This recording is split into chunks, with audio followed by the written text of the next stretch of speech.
Matthew chapter 7.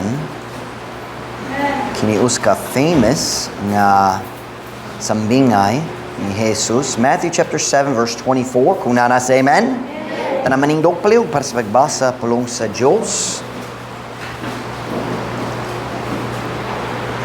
Matthew chapter 7 verse 24 ngadto sa verse 27. Therefore, whosoever heareth these sayings of mine and doeth them, I will liken him unto a wise man, which built his house upon a rock. And the rain descended, and the floods came, and the winds blew and beat upon that house, and it fell. It fell not, for it was founded upon a rock. And everyone that heareth these sayings of mine and doeth them not, shall be likened unto a foolish man, which built his house upon the sand. And the rain descended, and the floods came, and the winds blew and beat upon that house, and it fell. And great was the fall of it. Saya, busa, si bisang kinsa nga nagapaminaw nining akong mga panultihon, ug nagabuha kanila, ako mo pakasama kaniya nga to sa usa ka maalamon nga tao nga mitukod sa iyang balay babaw sa usa ka dakong bato. Ug ang ulan mibundak, ug ang mga baha miabot, ug ang mga hangin mihoros ug mihapak niana nga balay, ug kini wala napukan kay kini gitukod ibabaw sa usa ka dakong bato. Ug ang matag usa nga nagapaminaw ni ining akong mga panultihon ug wala nagabuha kanila, mahisama sa usa ka buwangon nga tao nga mitukod sa iyang balay ibabaw sa balas, ug ang ulan mibundak, ug ang mga baha miabot, ug ang mga hangin mihoros, ug mihapak niana nga balay, ug kininapukan, ug dako ang pagkapukan niini. Kinahanglan kamo magpasensya ka na ko karon, murag maglusod ko gamay sa Bisaya and kapoy ko and luya pa. So pray for my Visayan tonight. Most of the sermon is written in Visayan, so that helps. But I can already tell I'm struggling with reading it. So tanawon na to. So pray for me and let's pray, and then you may be seated. Heavenly Father, would you please bless the message tonight? Would you give me physical strength, please, Lord? But more importantly, God, would you give me spiritual power and clear guidance of what exactly needs to be said. Lord, if there's something in the outline that's not necessary, would you lead me to skip it? Lord, if there's something that's missing, would you bring it to my thoughts? Father, would you just bless the message tonight? Would you stir our hearts? Would you work through me? Please, God, help our church tonight to make good decisions because of the preaching from your word. Lord, we love you. We need you. Help us, we pray. In Jesus' name, amen. Pwede ko maglingkod. Kini nga sambingay, kasagaran gitawag na to ang maalamon nga tao o ang buwangon nga tao, the wise man and the foolish man. Dugay na nagmatikod ko sa tulo ka kamatuoran kabahin ni ining simpleng sugilanon. Number 1, silang duha nagtukod sa uskabalay, ang maalamon ug buwangon. Silang duha nagtukod sa uskabalay. Number 2, ang bagyo midanga sa balay sa maalamon ug buwangon. And number 3, ang bagyo mibutyag kung unsa gayud ang patukoranan sa matag balay. Karong gabi, ganahan ko mag-focus mainly on the second point. We'll talk a little bit about the third, but the message tonight is really the second point. Ang bagyo midanga kanilang duha. Ladies and gentlemen, walay tao makalikay sa mga bagyo niining kinabuhiya. You say, Pastor Mike, mawalagad ko sa Ginoo aron wala na'y problema. What's the word I'm looking for? Mahinawain ka? You are going to be disappointed, sorely disappointed. Dili ta makalikay sa mga bagyo, pero kita makaandam para sa mga bagyo. I want you to notice something that maybe you've missed before. How many of you have an English Bible? Either one, you have an English Bible. All right, good. That's enough. All right, here's what we're going to do. I want the people on this side to look down at verse 25 in your English Bible. And the people on this side, I want you to look at verse 27 in your English Bible. Do you see it? All right, and we're going to read together and see how it goes. You ready? Everybody read out loud. Maghinay ta. Ready? Verse 25 and 27, go. And the rain descended, and the floods came, and the winds blew, and beat upon that house, and it fell. Padayong.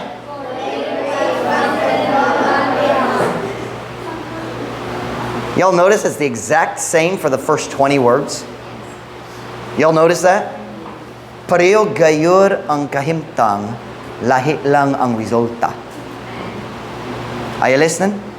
Pareho gayud. Listen to me now. Ang maorang bagyo midanga sa duha ka laing balay. Do y'all get that? The same storm hit the wise man and the foolish man. Certainly, naidaghang bagyo diya sa kinabuhi sa buwangon tungod sa iyang decision. Pero naidaghang bagyo nga dali malikayang bisan unsa imong buhaton. The same storm. Pareho ang bagyo. Yelling's not going to work tonight. I can feel it. I'm going to lose my voice.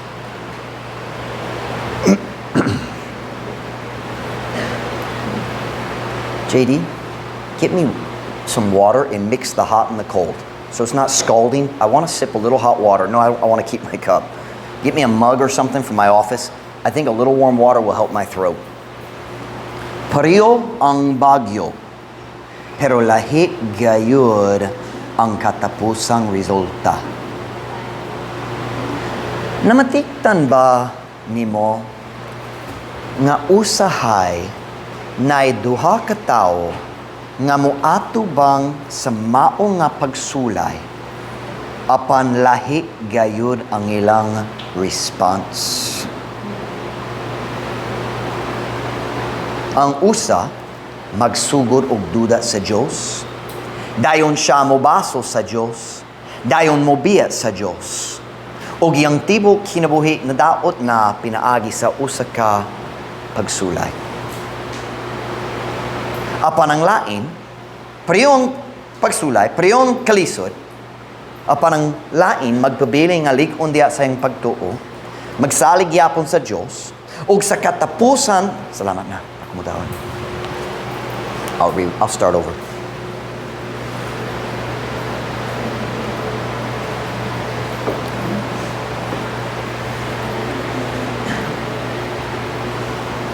I didn't even know I was having voice problems until now.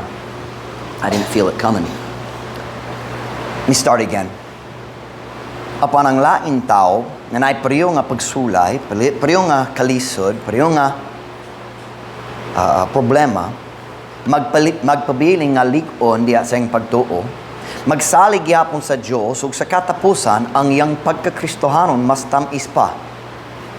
Ug iyang tibo kinabuhi mas lig-on na human sa trial kaysa, I don't know how to say it, kaysa una. I changed my wording a little bit. Have you ever seen that happen with people? Same trial. How does that happen? And I'm not talking tonight about unsaved and saved. I'm talking about saved. Nagastorya ko kabayan sa mga naluwas. Unsaon nga nay duha ka tawo moatubang sa maorang problema, maorang pagsulay, apan lahi gayud ang ilang response. Kana nga pulong response nagpasabot ang paagi nga ikaw mo atubang sa uska kahimtang nga modanga sa imong kinabuhi. That's response. It's more than tubag. Tubag is ra. Response is ang tibuok paagi sa pag-atubang. Unsa man good kung kini ang tao nga mapait na, masuko, mobiya sa Ginoo, o kini ang tao nga mahimong mas tamis, unsay diferensya nining duha? Nga naman, lain-lain ang resulta sa pareho nga pagsulay, pareho nga bagyo, kung kita mo gamit sa panaglitan ni Jesus dere.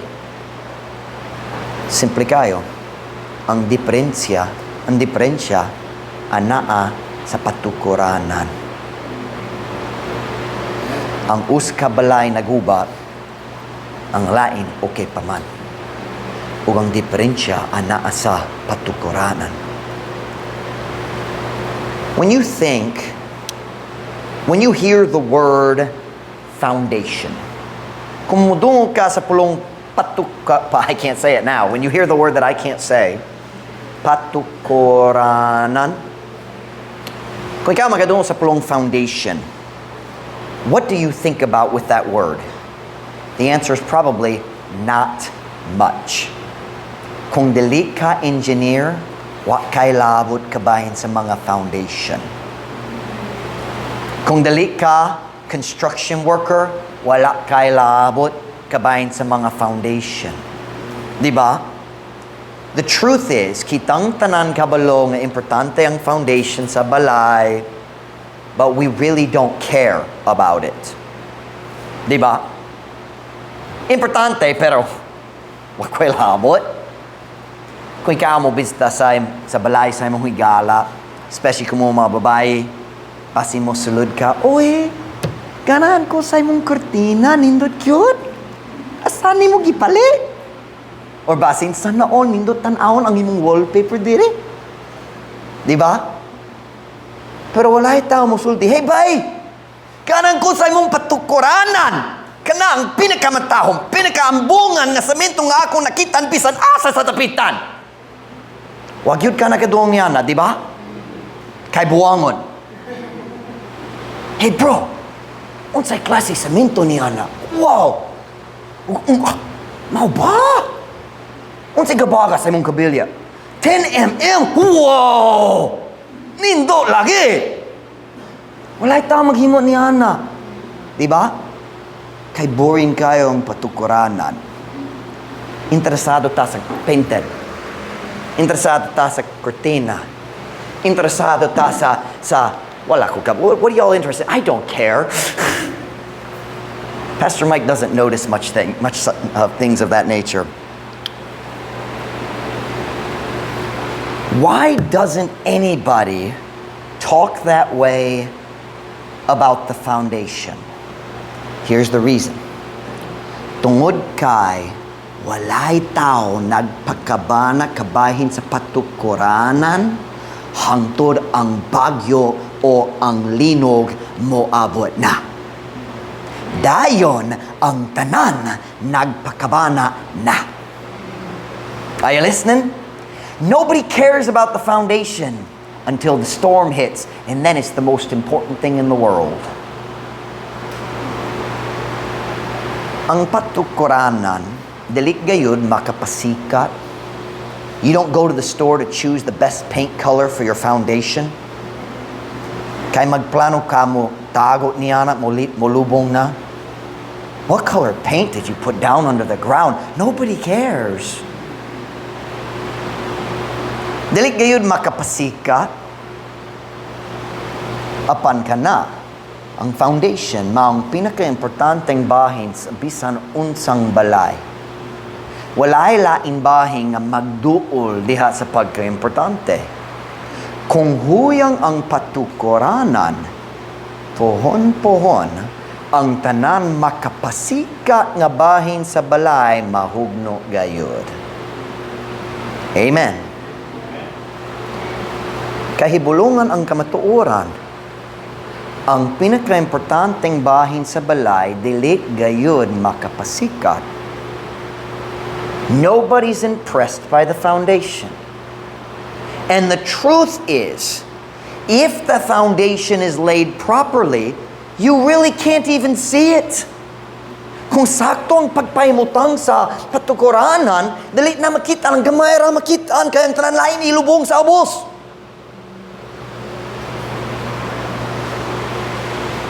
Huna-huna kabahin niya na. Ang pinaka-importanteng bahin sa uskabalay, dili matahom, dili makapasakit, o kasagaran, dili makitaan. Wow. Ay, listen.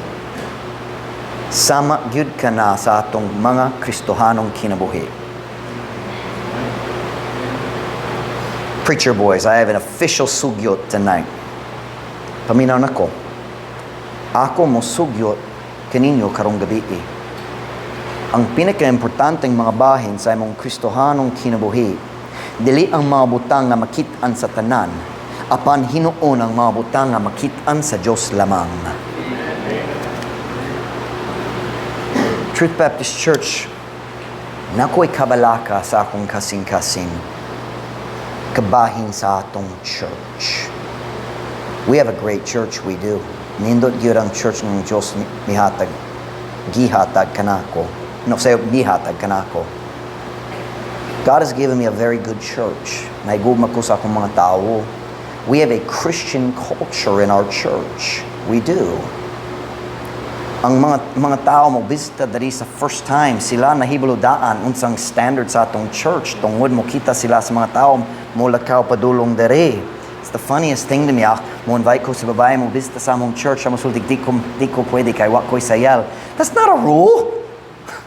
Ang mga babae mo sayal sa among church pero bisan kita makapil. It's not a rule. But what is that? People see our reputation. And by the way, that's wonderful. You have a reputation in our community, and people look and they say, ang mga tao magsimba sa Truth Baptist Church, lahi sila. They're different. But there is a great danger for members of a church like this one. Naidakong peligro alang sa mga membro sa church na sama ni ini. I'm going to say it in English and I'm going to say it in the sign because it's very, very important. Tonight I'm comparing the word house, as I'm using that as an illustration of your life because that's what Jesus Christ is doing. Nagkumpara siya sa imong kinabuhi sa uskabalay. You build your life on Jesus Christ and on following His Word. Here's the danger. In a church like this, it is very easy to build a beautiful Christian house that looks good to everyone at the church, but has no real foundation because you only do the things that other people can see. Sayong kaayo sa simbahan sama ni ini sa pagtukod sa uskamatahong nga Kristohanong balay nga nindo tan-aw na lang sa tanan laing membro sa church apan walay tinud nga patukoranhan kay nagabuhat lang ka sa mga butang nga makita sa laing tao. Kung walay tao mo bantay, dili ka mo buhat, wala kay foundation. O kung ang bagyo mo abot, na kay dakong problema. Ug ako mo painumdum nimo karong gabi ang Bagyo Padulong. That's the title of the message. I'm not sure I announced it. I skipped it. I am sick. That's the title of the message. Ang Bagyo Padulong. I'm talking about Christians tonight who are good Christians at church. Ang tanan laing membro maghunong-hunong nga ikaw ang mayong Kristohanon. Pero dili sila mo basa sa ilang Biblia diha sa balay. Kaya nga naman, walay tao nagbantay. Pastor Mike, mo basa ko gamay. Kung kumpara sa imong Facebook,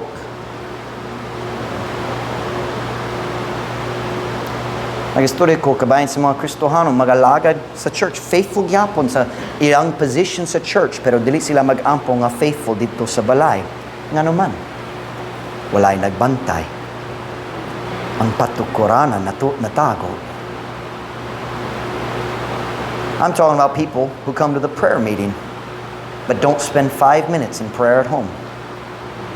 You'll come and pray an hour on Thursday night tomorrow, but you won't pray 5 minutes on Friday, Saturday, or Sunday. Dayon magduda ka, nga naman dali kong mag-enjoy gayud sa church service sa Domingo sa buntag because you don't have a real foundation. You have a beautiful house on a bamboo foundation. I'm talking about people who go soul winning faithfully every week, but don't ever memorize a verse of Scripture, unless, of course, the pastor offers a prize. Kung na'y prize, kung na'y premyo, mag-memorize na ko, daghang good! What na'y premyo? Facebook yapon. I'm sorry, you have no foundation. Which Facebook post are you going to grab onto when your whole life is collapsing? Unsay Facebook post, kuktan nimo, kung imong kinabuhi, mahugno na!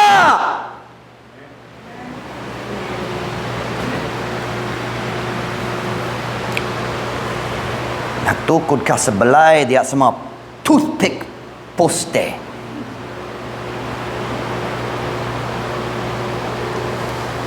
I'm talking about Sunday school teachers, staff members, Bible students. Nga mo appeal sa Bible Institute classes pero dili gayud mo tuon sa Biblia lang sa ilang kaugalingon. Dili gyud mag-meditate. Magdali-dali sa pagbasa sa Biblia pero walay dili mangita para sa pagkuha, makuha. Magbasa aron magsulti, humana na.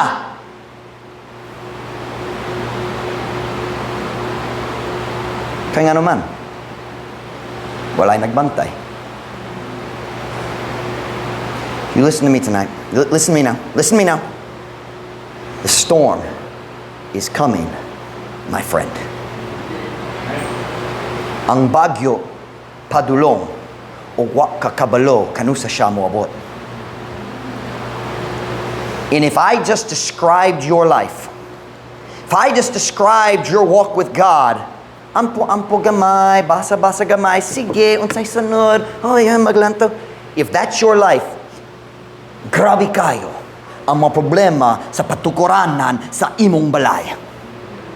Kanamo ra sa mahugno imong pagtuo, matag panahon na ipagsulay. Kitang tanan maglusod diya sa panahon sa pagsulay, but not everybody doubts God. Dali ang tanan tao magduda sa kamaayo sa Ginoo, matag panahon na ipagsulay. Kanang may tabo sa tao nga walay patukuranan, nindo ang balay pero walay foundation.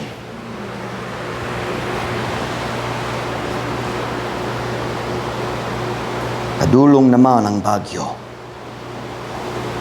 Paminaw na ko, makapakaarong ingnon ka sa pipila ka simana, pipila ka bulan, bisan 1 year ka pin. Makauwat ka sa pastor, ug lain mga membro sa kajot. You can fool people for a while. For a while. Sa diya niabot mi sa Bacolod. Do you remember that? They don't use that in the science speaking areas. We arrived in Bacolod. We go to the store. My first experience with Filipino English, meaning terminology that Filipinos use in English that no one uses in America. So it's Filipino English. The first line I learned was, "For a while, sir." Do y'all know that term here at all? Do they use that? In Bacolod, they use it all the time. I don't remember Dumaguete. I can't remember, but it stuck with me. They'd say, "For a while, sir." To me, that means, no, what does that mean? What does that mean? And I finally asked, they kind of meant like kajut lang or something like that. For a while, you listen. You can pretend for a while. You can put beautiful paint on your house. You can buy nice doors. You can put up beautiful decorations on your Christian house. Makauwat ka sa kajut. Asin pipila ka bulan. Maybe 1 year kapin. But you listen to me now. Kung wala kay patukuranan, ang bagyo kanunay mubutyag sa kamatuoran. I almost called this message, ang bagyo ang mubutyag. Because real Christianity doesn't show in the sunshine, it shows in the storm. Everybody can be a good Christian when the sun is shining. Bisan kinsa pwede mahimong uska nindo nga Kristohanong kung nindo ang panahon. Sunshine in the Philippines is bad. What's good here? Kung medyo dagom pero walay ulan.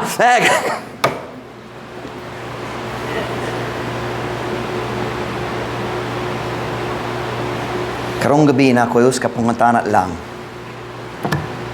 Kumusta ang imong kaugalingon relasyon sa Diyos? Kana nga bahin sa imong Kristohanong kinabuhi nga dili makita ni bisang kinsa lain. Oh, your family knows a little. but nobody else really knows anything. You can fake it at a prayer meeting. You can't fake it at home. Your family knows. If daddy and mama pray, the kids know. So I asked, naglakaw ba ka uban sa Diyos karong adlaw?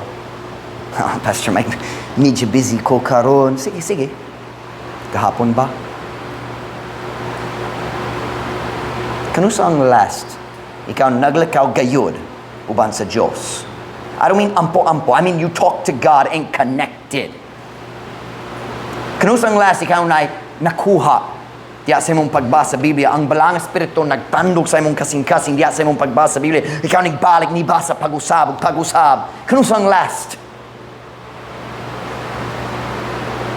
Pila ka panahon nagbasa ka sa Biblia miaging simana? In the last 7 days, how many times have you read your Bible? Now compare that to your Facebook and your Instagram and your YouTube, and we'll find out how your walk with God is. Nahadlok ko kung kita na espirituhanong glasses o makalantaw ta sa patukuranan sa mga membro sa atong church, mo kita ta mas daghang social media kaysa Biblia o pagampo. Social media is toothpicks.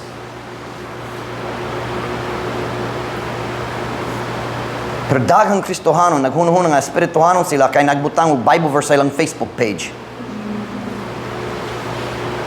Oh, I'm a witness for Christ. I put I love Jesus on my Facebook page. I'm not against that at all. You should be very clear that you're a Christian on your page. Nobody should doubt it. Wala ay tao madali ang Kristohan ang mga tao maglantaw sa imong page. Abi na ko magsimba sila, pero wala ay eberensya diri. That should never happen. But tonight I'm asking, is it real at home? Kumusta imong paglakaw ban sa Diyos? Nangita ba gayud ka sa nawong sa Diyos? O nag-ampo-ampo lang? Nagbasa ba ka sa imong Biblia nga nangita og makuha alang sa imong Kristohanong kinabuhi? O nagbasa-basa gamay? Why don't you try that when you're building a house? Oh, kuha gamay nga semento, sagol-sagol gamay, magbutang gamay-gamay. Murag okay ka na. Sakto yun, murag okay. Hangturang Bagyo, mobot.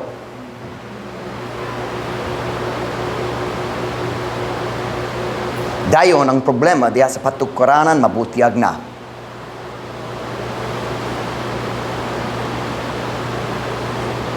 Ang Bagyo, ang mabutiag. Ang Bagyo kanunay mubutiag sa tanan. Some Christians mulahos sa mga pagsulay ug mahibulongan ka sa ilang kalig-on, sa ilang kalinaw. Kung lain mulahos sa priyo nga pagsulay ug ma-disappoint gayud ka kung mag-realize ka naay kakulang diha.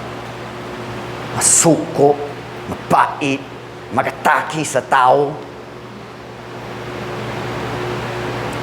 Dali makasakit sa uban. May problema sa patukuranan. Kay wala sila naghimo niya ng mga butang nga wala nakitaan.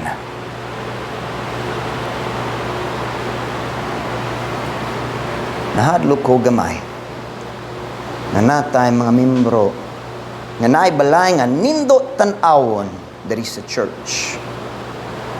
Apan huyang kaayo ang patukuranan sa ubos. Kaya dali makitaan. And the truth is, sometimes I can see it. As a pastor, sometimes I can see it. See, Pastor Mike, how do you know?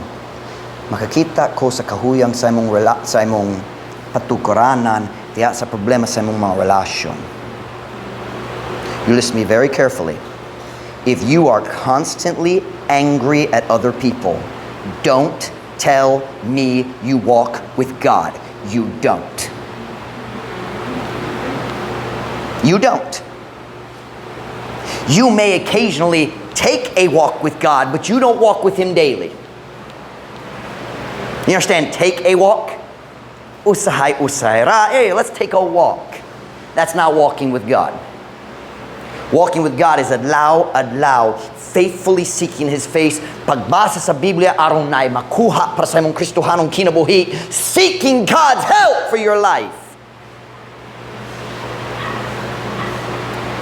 Kung makanunayon, masuko ka sa tao, tiya sa kasing-kasing, bisan matago. Pastor Mike, you can't see that I'm angry. God can.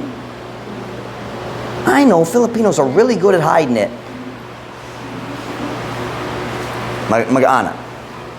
Si Pastor Mike Mawagi. I'm not totally stupid. Maybe a little bit, but not totally. And I know there's other causes of mugot. Okay, I get that. All I'm saying is, kung kanunay masuko ka, kanunay naghawad niya nga kalagot. Don't tell me you walk with God. You don't. Great peace have they which love thy law, and nothing shall offend them.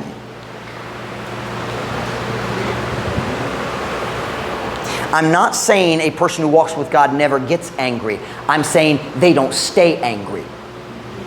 If you are still angry tomorrow about something that happened today, you didn't walk with God in the middle. Because as soon as you say, Lord, please bless me, here's what God's going to say. I want to bless you. Ganahan ko mo panalangin kanimo. Pero kinangata mo story kabay niya ng panagbingkil sa kahapon. That's what God's going to say. And you know what you're going to say? Never mind, Lord, salamat. Because if you're not willing to forgive, you can't pray.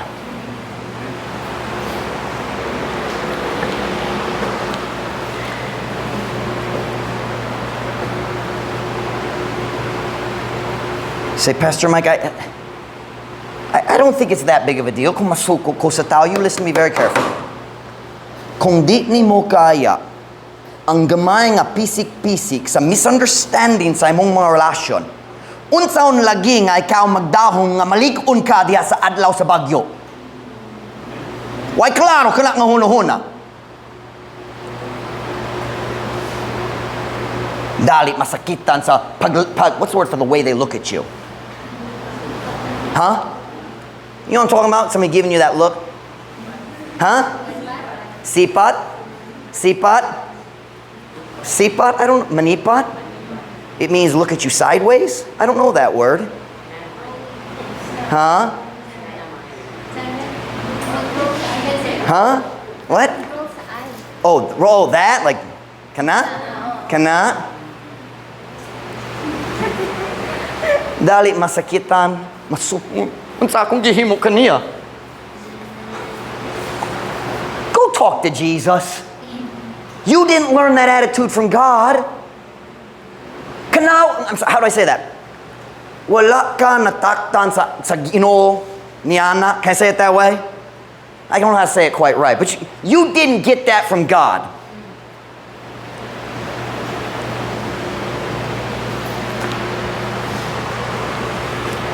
I'm asking today, do you have a foundation? Listen to me. If you're struggling in your relationship with people, it shows your foundation is weak.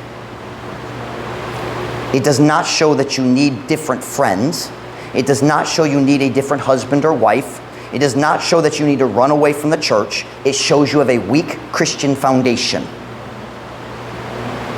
Dali matarog himong tibok kinabuhi pinaagi sa hurt feelings. Pinagi sa gamay nga chismis. I'm against chismis. Sala ang pagchismis. But the simple fact is, Christians need to learn how to handle it. And not spread it. Do you have a foundation in your Christian life? Nabay patukaranan. Naabay bahin sa imong Kristohanong kinabuhi nga nakit-an sa Diyos lamang. But Pastor Mike, I'm a soul winner. Wonderful. That's the call of Christ on every believer. Wonderful. Soul winning is like putting a beautiful chandelier in the front entrance of your house. It gives light to people outside. They can see the gospel. It's wonderful. Pero, kung wala kay patukaranan, kana nga nindo nga chandelier mahugno pod kung ang bagyo mobot. Pastor Mike, I'm a Sunday school teacher. Wonderful. That's like having a house with a bookcase full of books. Hug bisan kitsa makaduli mo, makakaton gikan sa imong balay. Pero kung wala kay patukuranan, ang tanan mong mga libro mahugno uban sa patukuranan. Pastor Mike, I go to prayer meeting. Ang pag-ampo makausa sa matag simana tungod lang na ay pagdahom sa uban. Wala gayoy labo sa pagtukod sa imong personal foundation.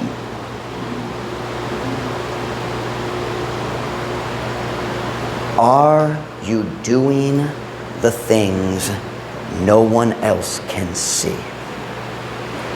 Kanusang last time nagbas ka sa Biblia, nakikita sa verse, naghunahuna, kanang nindo nga verse para sa akong kinabuhi, mag-memorize ko. Kanusang last.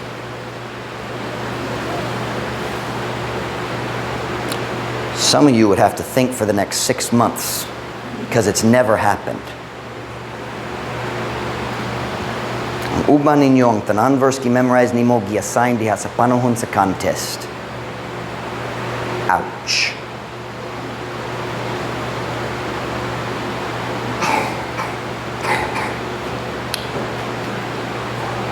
Sa diya, bata pa mi.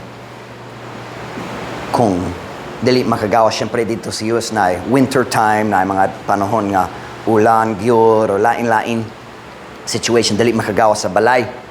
So ang usa sa mong favorite games ang hide and seek sa Bisaya tago-anay, di ba? Tago-anay. And in English, kung ang bata sa US mag-play sa hide and seek, kini ang rules. At least sa among balay. Ka mag-ihap 1, 2, 3, wala naghimo siya kanang Filipino-English. Pero sa amo, anyway, mag-ihap na, basin 50 or 100, magsulay, magdali, 1, 2, 3, 4, 5, dali, good. And then when you were done, ang tanan laing nagtago na, and then you had to yell, ready or not, here I come. Kung andam na or dili, paingon ako. Nainumdum ko sa usay magdula mi. Ang problema sa among balay, daghang bata pipila ka hiding places. So magpili ko daan sa ako mo mutago. Ang akong igsoon bisang kinsa ang mo ato sa iyang lugar mo ihap. Magdumi, naghihap siya, nagpili ko daan. Magdagan ko sa akong lugar. Usay na ilaing, naguna na ko. So mangita ko lain, nagdagan mangita, and then you'd hear the words, ready or not, here I come. Dayo na sa akong mutago, bisanasa.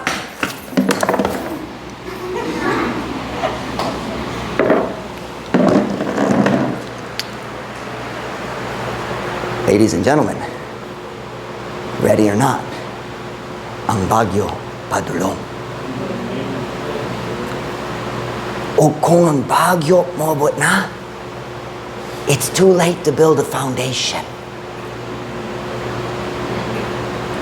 Kanamong ras mo kita ka sa mga tao sa social media, screaming about their problems. Do you know what they're doing? They're trying to find another person who has a foundation. Kay sila mismo walay kalig-on. So mangita sila og laing na ay kalig-on nga mag-loan kanila. I'm trying to find a person to hold on to because I myself have nothing. Akong kinabuhi maitsa-itsa diha sa Bagyo. Kay walay patukuranan. So I ask you, if the storm hit tonight, and I don't mean a little fight with your neighbor. I don't mean an argument with your sister or your brother or your wife. I mean the big one. May phone call, imong mama patay. Imong anak, Idasmagan sa sakyanan. Are you ready? O mahugno gyud mong pagtuo. Kaya nadugay ka diha sa Baptist Church, nag-focus sa temple o nagsalikway sa patukuranan. Pastor Mike, sakto akong pamiste. So nakay nindot nga closet so imong balay. Kanapod mahugno. Ready ba ka sa Bagyo? Ready or not, here I come. Ang imong kakulangon sa pag-andam, dili mupugong sa iyang pag-abot. Palunga ang social media. Walk with God. Every head bowed, every eye closed.